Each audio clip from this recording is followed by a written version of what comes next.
Sarah joined Waters in the past year after postdocing at Stanford and getting her doctorate at UC Davis. She's one of our demo chemists in our Pleasanton, California office. And she's been working on the BioAccord for peptide multi-attribute monitoring. So Sarah is going to talk to us through a few slides. So Sarah, Good morning. Tell me when you need me to advance the slides. Okay, you can go ahead and get started. And like we discussed, we'll skip that one. Perfect. Okay. Good morning, everyone. I'm Sarah Totten, and today I'm going to give an overview of the Peptide MAM app. And I'll start off, oh, sorry, getting a message here. There we go. Okay. They want me to have my video on. Sorry about that. I'll start off with a few slides to introduce the Peptide MAM app, and then we'll watch a video that demonstrates the live use of the software. So Peptide MAM stands for Peptide Multi-Attribute Monitoring, or multi-attribute method. They're used interchangeably. And it refers to the LC-MS approach for the targeted quantitative measurement of modified and unmodified peptides to monitor product and, sorry, I have it on two screens here. I'm trying to decide which one to look at. To monitor modified and unmodified peptide product or process variations. So the idea here is to be able to simultaneously detect, identify, quantitate, and monitor multiple attributes within a single analysis. So at the peptide level, this provides the ability to track modifications and report relative quantitation levels. Also included in the Peptide MAM app is the new peak detection. So this detects non-product impurities or new unexpected product modification. Please advance. Okay.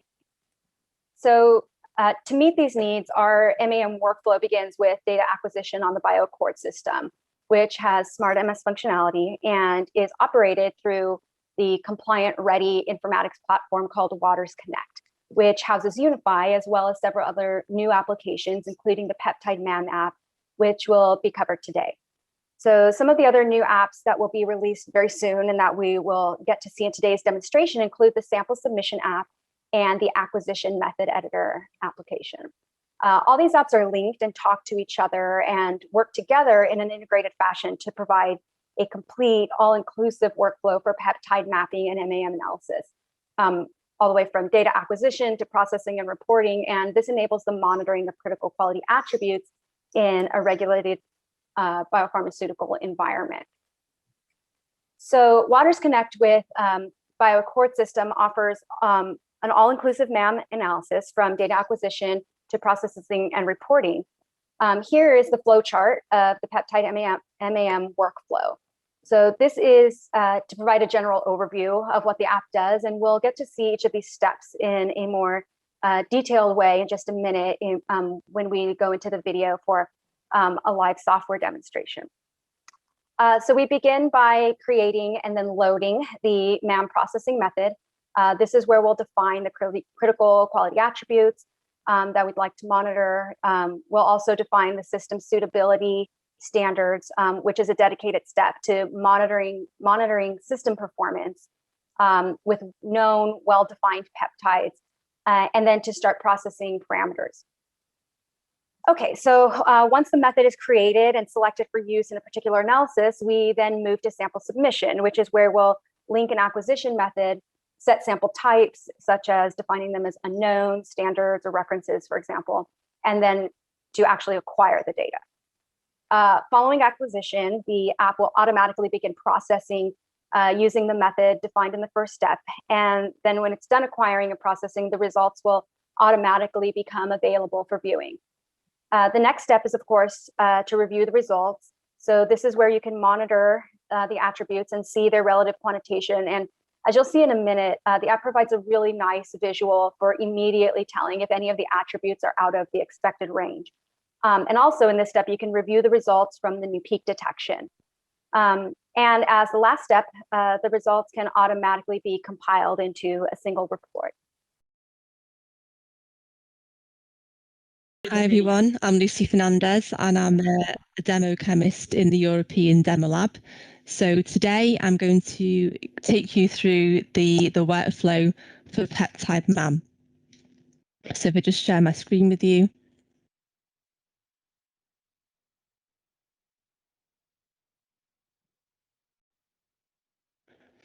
Okay, so what you can see here is the Waters Connect hub. So this is the new environment in which we have all the applications for things like peptide MAM and things like the sample submission and the acquisition method editor. And we also have the Unify app, which contains all the functionality that we have in Unify. So today I'm going to show you the peptide MAM complete workflow. So before I show you the workflow from start to finish, I'm going to quickly show you what the results look like for a peptide MAM experiment.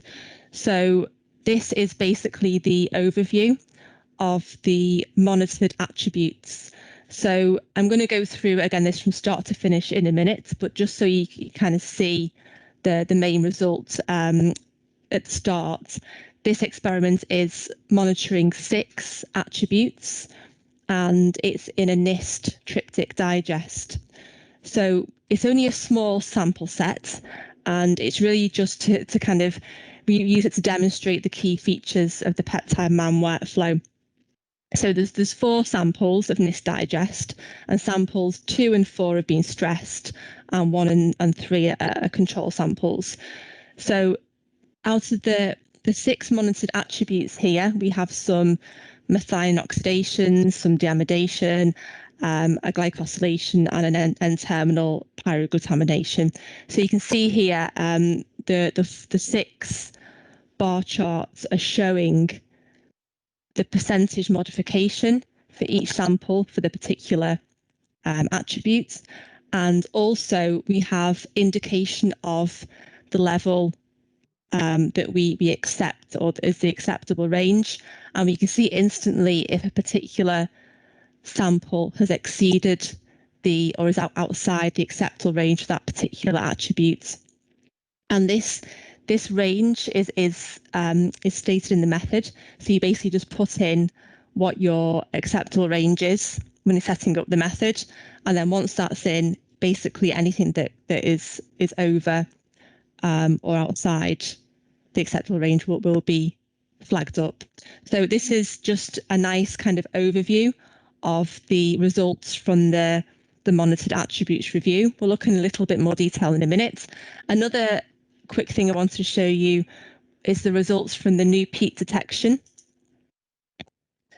Okay, so the new peak detection functionality is a really nice way of identifying anything that's new or is basically is different, is a fold change in between samples. So we have a new peak detection control sample, which is specified in the method, and then the other unknown samples are compared against the new peak detection control. So as you saw before, we have 4 samples in this set, and sample 1 is stressed and sample 3 is stressed, but sample 2 is the control sample, and we spiked in 15 peptides.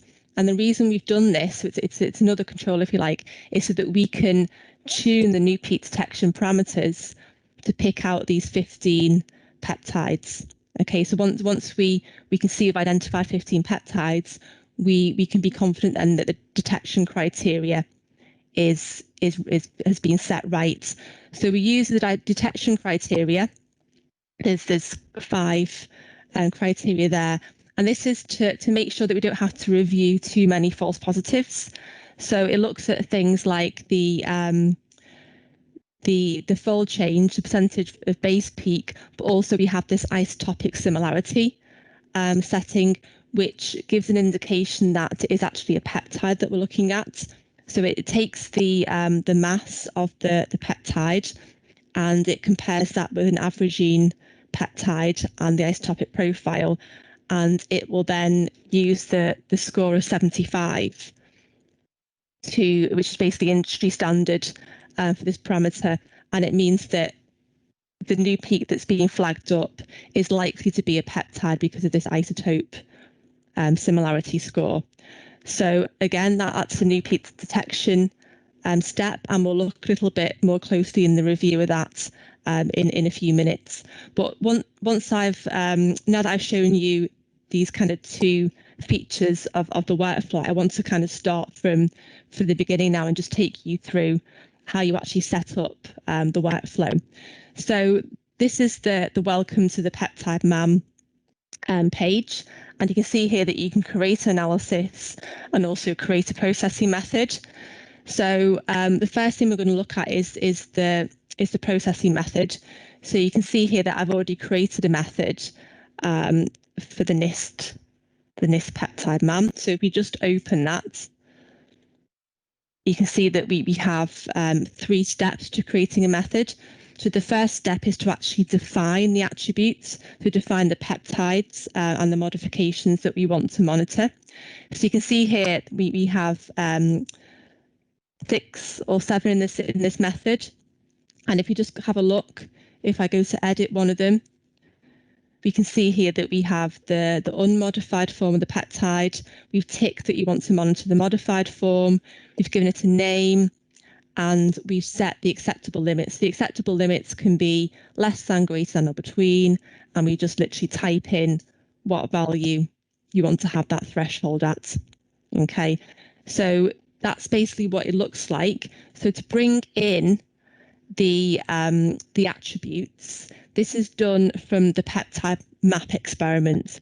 So if it's done in Unify, then you can automatically create a library of the attributes that you define in your peptide mapping experiments. And once that's in the Unify library, you can then import it into here. So if you're not using a Unify workflow for peptide mapping, you can also bring in the attributes from a CSV file. Okay, but we're going to use a scientific library because we've done everything in Unify in this example. So if I bring in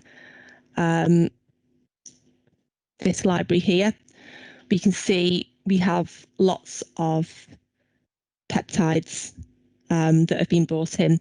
So we can either select the whole list here and bring them all in.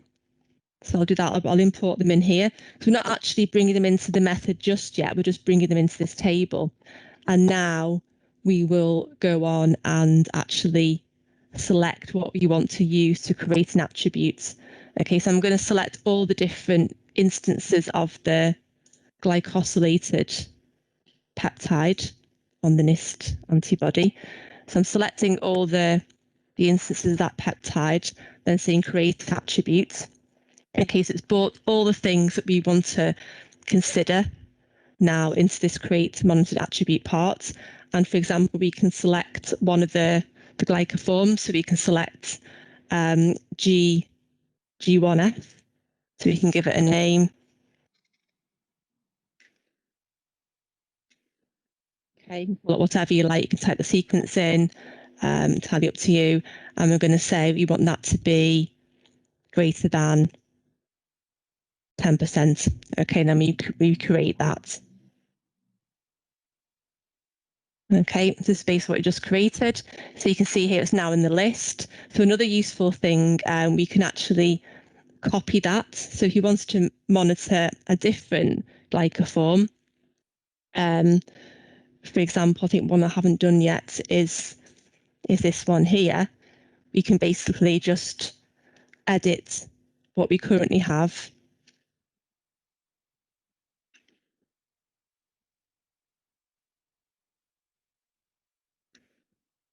Okay, and then you might want that to be less than something.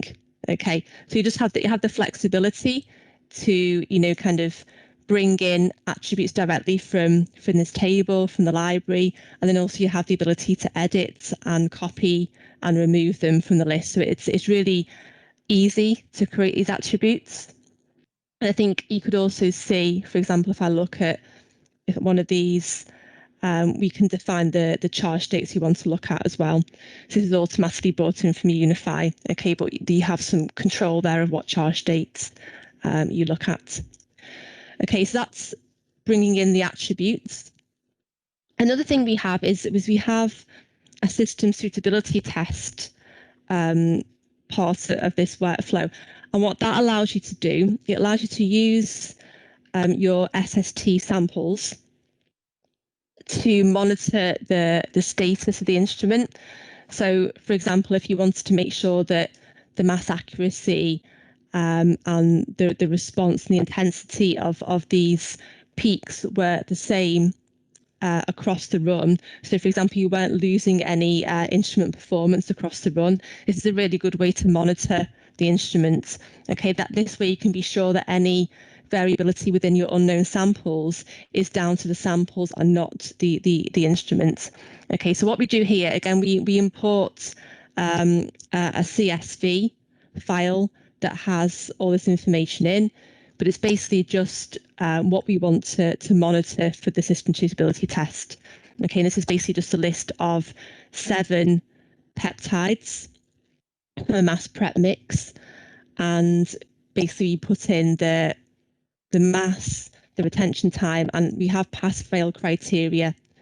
So, for example, you specify what the mass error tolerance would be, retention time tolerance, and also peak width, and in intensity, min and max values. Okay, so this just allows you to then have a quick pass-fail criteria on these samples. So again, it's really easy to see if anything is kind of going wrong with the instrument through the run, or something that you might need to just check. So the last stage in the method is the processing parameters. So again, not too much to set up here. It's basically just your mass tolerance, retention time tolerance. This peak processing kind of window is a good thing to use. It allows you to ignore ions before a certain part of the gradient and then ignore the ions after. So you're just concentrating on the part of the gradient that has the peaks of interest. And again, this makes the processing more efficient as well. And then you remember I showed you the new peak detection in the results before. This is where you set up the criteria for the new peak detection. However, this is something that can be also tweaked after the sample run is processed. You don't need to go back to the method and change the new peak detection criteria. You can kind of tune that and tweak it after the batch has been run. So that's the method. So once the method's being created, I can now show you how we set up a acquire and process run. Okay, so there's a couple of options when we're setting up a new analysis. We can set it up to acquire the samples and process them, or we can process existing data, okay, and bring in, for example, unified data that you want to process. But in this workflow, I'm going to set it up to acquire the samples as well. So if I just look at something that I've created already, so this is the start of setting up the acquire and process analysis. So the first thing we have to do is specify the method. So basically you just browse in a method from the folder, and this is one that's very similar to the method I just showed you. It gives you a little summary there of what's in the method, so you can see all the different parameters, the SSTs and the attributes, and you select that method that you want to use. And then when you're ready, you go into acquire and process and sample submission. So it now takes you through to the Other Waters Connect app in sample submission. Okay, so now we can browse our sample list. Okay, so this contains basically the samples you want to inject. So we've got the blanks, we've got the system suitability samples that I mentioned earlier. So you run 3 system suitability samples, then another blank, and then this is the control sample and the 3 unknown samples that form the the actual MAM analysis. Okay, so you see just the standard information there. We've got sample type, injection volume, sample position, and replicates. We have to specify a new peak detection reference, which is like I explained earlier. We'll use that sample to then look for any new or additional or different peaks. And then we have the retention time alignment reference, and that's just something that's going to allow data. So it should be something representative. So it should be a real sample, and it should be around the middle of the run. Okay, so on the left here, we can interact with the system. So you can see our LCMS system is green, it's ready to use. We can set to initial conditions, so set the flow rate and the column temperature. We can stop the flow and you can reset the system. Okay, so we have some options there. And then here we can go into the acquisition method editor, which again is another app in waters_connect. And we can see here that we have parameters for the BSM, the sample manager, the column settings, and the mass spectrometer. So here you can see we have all the mass spec parameters for a full scan fragmentation acquisition, which is the standard peptide acquisition that we use. Okay, so we can edit the method in here, or we can browse in another method. Okay, so it's all done again from the waters_connect app environment. Okay, so if we go back to sample submission, so we're going to start this off now. So we just select the samples that you want to run and then hit submit. Okay, so the job's now been successfully submitted, and we can go to the queue, and we can see there it's queued up. So once the actual samples are injected, we'll also get real-time data as well. So the chromatograms, once everything kicks in, would appear there. So you can get a feel for your live acquisition as well. Okay, so if we go back to peptide MAM now, if I just open another window, if we now go back to that same analysis that we just created and open it, you can see that it's now waiting for the injections. Okay, so once all those injections have been acquired and processed, then these additional steps will be active. So we can pretend that that's happened. So we can go back to the one that I showed you earlier. So, and we pick it up from the first step after processing. This is basically the first thing that you will see, and it's the data from the system suitability test. So you can see here it's plotted the injections according to things like mass error, retention time error, standardized intensity, and peak width. So again, this just gives you a nice visual overview of your SSTs, and also look in the chromatogram view as well. So everything's passed here. So we have the 6 SST samples, so you can click on any of them. And if anything had have failed based on the criteria we set up in the method, it would appear as a red cross. So you would know instantly if something had failed.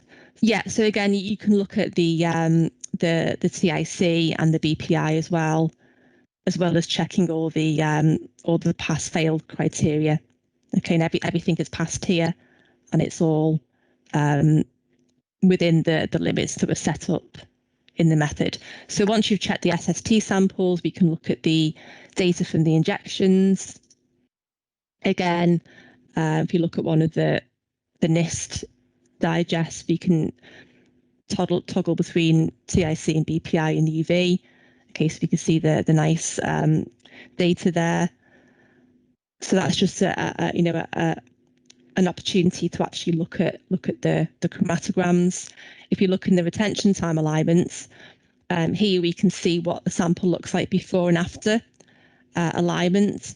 So for example, something strange happening in the view here, but we can just see that, yeah, before alignment and after alignment, there has been a slight adjustment there.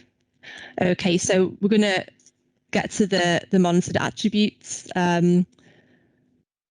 step now, which is where I kind of showed you initially. So it gives you a nice overview of the monitored attributes. You can see what's kind of outside the acceptable range really easily. So once you've seen that, you can then delve a little bit deeper into the acceptable ranges. So we can see here, for example, in one of the oxidized methionines, if I look at the injection for something that's exceeded that range, we can see here that we're looking at the unmodified form at the moment. But if we look at the actual modified form, and it tells us here on the right which one we're actually monitoring, we can just see here that we do have, kind of nice data, nice mass spec data. We've got the extracted ion chromatogram for the 2+ charge state, and we can see there, that it is good data. You can zoom in and just check the isotopic profile and things like that. So it's nice that you can kind of just go in there and look at the data, look at the integration. I'll just pick another example quickly.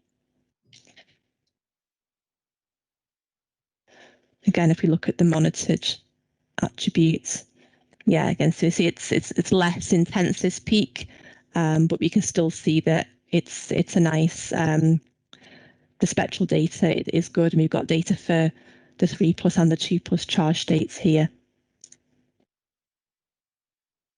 Okay, so we can detect things down to a low level. Okay, so I'm going to look at the new peak detection again. So I did explain a little bit about this before. So unknown sample 2 is the control sample plus 15 spiked peptides. And we've done that so that we know now that these parameters, the detection criteria, has been set correctly. So we know now that if we look, for example, at one of the stress samples, so unknown sample 1 is a stress sample. And if I change that here, we get the chance now to go in and we can start to review some of these new peaks. So you see we have 29 new peaks here, okay, which isn't a vast number to review. It's a manageable number. So we go in each one. So I've already done sample 1. So we go in and review the next one here. Again, you can just look at things like the chromatogram and the data, and excuse me, basically just visually inspect the data and say if you want to confirm it as a new peak, or if it looks a bit scratchy, if it doesn't look like it's real, then you can reject it. So I say I want to confirm that, and then it will allow us to go on to the next peak in the list or back to the table. But yeah, you can just go through each peak and say whether you're going to accept it or reject it. And the nice thing about having this kind of intelligent criteria and the algorithms around it is it just means that the number of false positives that will be picked up as new peaks is kept to a minimum. Okay, so you can tune the parameters to make sure you're not having to look at hundreds of potential new peaks. Okay, so it's a nice manageable number, and you have control over how stringent you want to be with those criteria. Okay, so that's the new peak detection. The last thing I want to show you quickly is just the report. So it's quite simple. You have a list of things that you can include in the report. There are 6 things here that you can either tick or untick. Okay, and basically once you're happy with everything that's in there, you basically just click generate report, and it brings back a nice report with all the things that you want to be in there. Okay, so you can see here you've got the SSTs, and then if we scroll down to the monitored attributes, we get a nice list of the monitored attributes and an indication of what the criteria was. So you can see here we've got a nice summary table with the 6 different attributes across all the samples. Okay, so that is the workflow for peptide MAM. I hope you found it useful. Thank you very much.